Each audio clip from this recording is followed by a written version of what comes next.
Baik, bismillah. Assalamualaikum warahmatullahi wabarakatuh. Perkenalkan, nama saya Ardan Kubair Fajar Ishak dari kelas Kimia. Jadi di sini saya akan mempresentasikan materi tentang gas mulia ataupun dalam bahasa Inggris dia noble gas. Oke, baik. Jadi untuk gas mulia juga sering dikenal sebagai gas inert, dan gas mulia juga terletak pada golongan 8A pada sistem periodik unsur. Dan untuk golongan 8A juga kadang-kadang disebut sebagai grup 0, dan grup ini juga adalah bagian dari bukan logam. Dan untuk gas mulia terdiri dari beberapa. Yang pertama ada helium, neon, argon, krypton, xenon, dan radon. Dan untuk unsur-unsur yang memiliki konfigurasi elektron Ns2 ataupun Np6 dengan oktet lengkap dan konfigurasi elektron kulitnya yang tertutup membuat mereka memiliki reaktivitas yang sangat rendah. Baik, selanjutnya adalah kedudukan gas mulia pada tabel periodik unsur. Untuk gas mulia ataupun golongan 18 terletak di ujung kanan tabel periodik dan sebelumnya disebut sebagai gas inert. Karena fakta bahwa kulit valensinya yang terisi atau oktet membuatnya sangat tidak reaktif. Gas mulia dikarakterisasi relatif lebih lambat dibandingkan dengan kelompok unsur lainnya. Gas mulia juga dikenal sebagai gas lembam dan tidak berperan dalam reaksi kimia. Mereka memiliki cangkang terluar lengkap dan dengan demikian tetap stabil.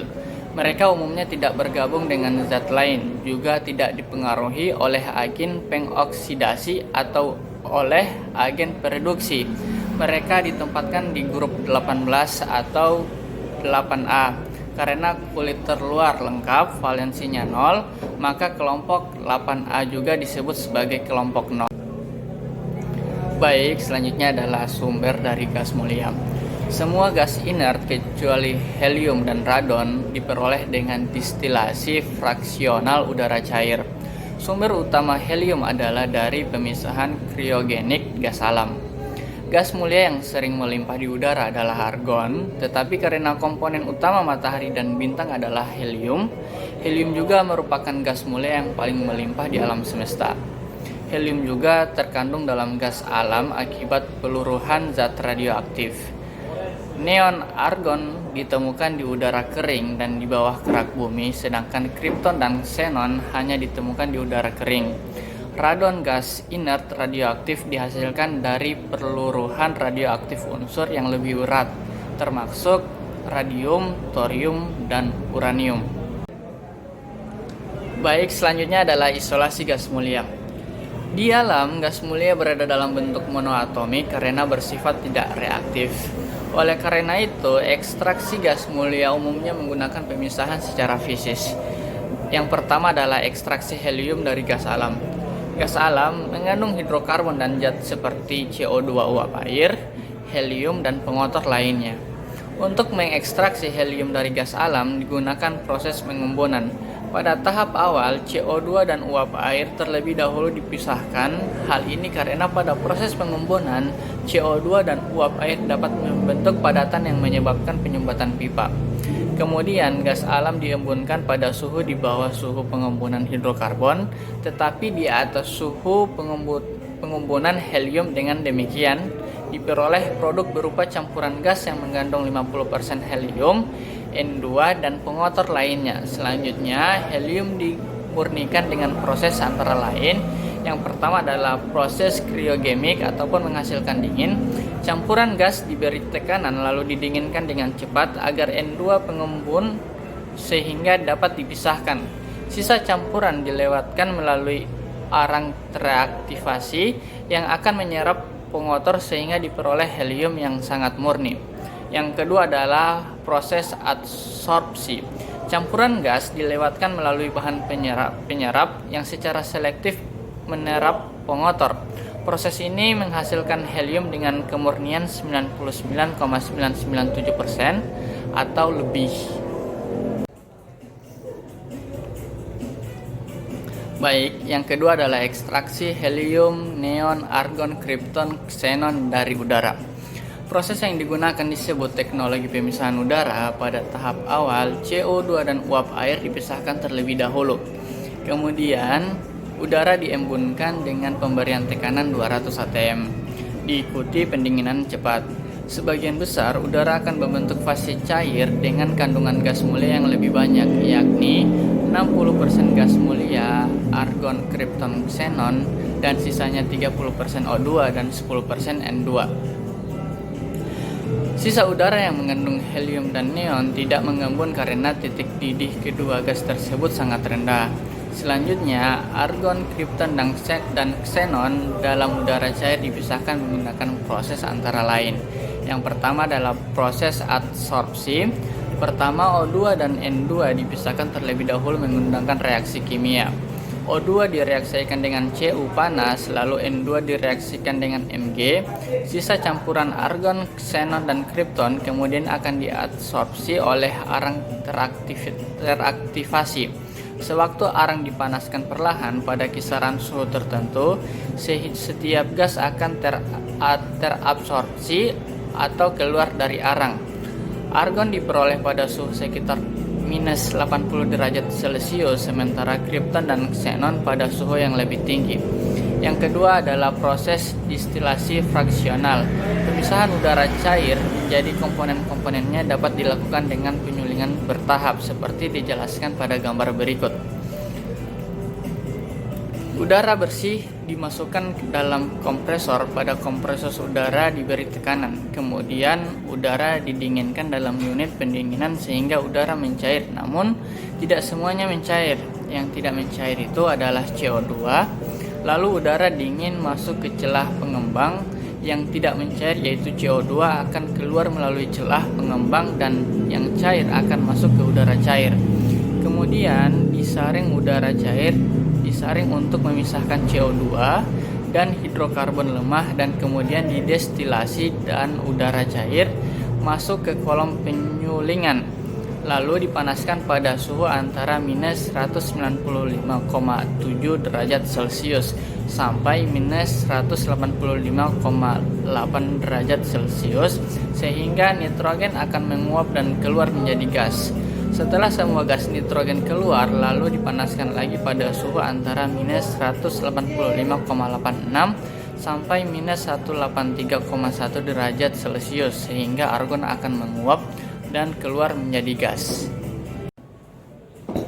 Selanjutnya kita masuk ke sifat fisik dan sifat kimia. Untuk sifat kimia, unsur-unsur gas mulia dalam tabel periodik berada pada golongan 8A yang meliputi helium, neon, argon, krypton, xenon, dan radon. Semua elemen dalam grup 8A tidak berwarna dan tidak berbau dan merupakan gas monoatomik pada suhu kamar. Mereka tidak mudah terbakar dan juga tidak memicu pembakaran. Gas mulia memiliki konfigurasi elektron yang stabil. Hal ini didukung oleh fakta bahwa gas mulia di alam selalu ada sebagai atom tunggal atau monoatomik.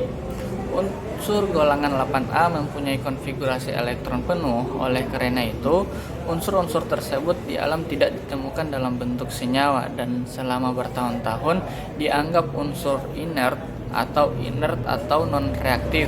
Sebelum akhirnya pada tahun 1963 tidak berhasil mereaksikan xenon dengan platina heksafluorida PtF6 afinitas elektron hampir nol. Sebaliknya potensial ionisasi paling tinggi dibandingkan unsur lainnya. Baik, selanjutnya kita masuk ke sifat fisik dari gas mulia. Dan teman-teman juga bisa melihat tabel, di mana tabel ini adalah tabel sifat fisik dari gas mulia. Selanjutnya adalah titik leleh dan titik didihnya yang sangat rendah menunjukkan bahwa gaya dispersi yang menahan atom dalam zat padat dan cair sangat lemah. Karena titik leleh dan titik didih, unsur-unsur dalam kelompok ini meningkat sebanding dengan jumlah elektron yang dimilikinya, dan semakin banyak berat molekul meningkat.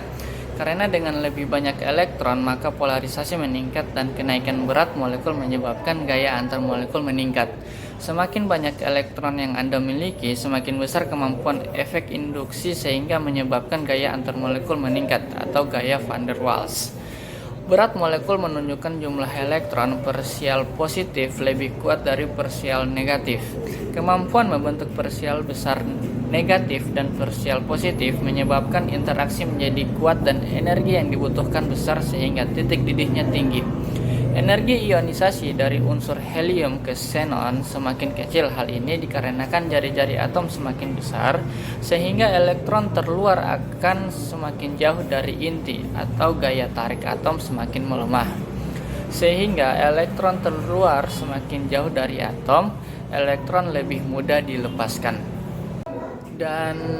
Dan helium juga tidak memiliki nilai pada titik lelehnya. Hal ini dikarenakan sifat unik dari fenomenal helium, yaitu gas helium tidak mudah berubah fasa menjadi cair.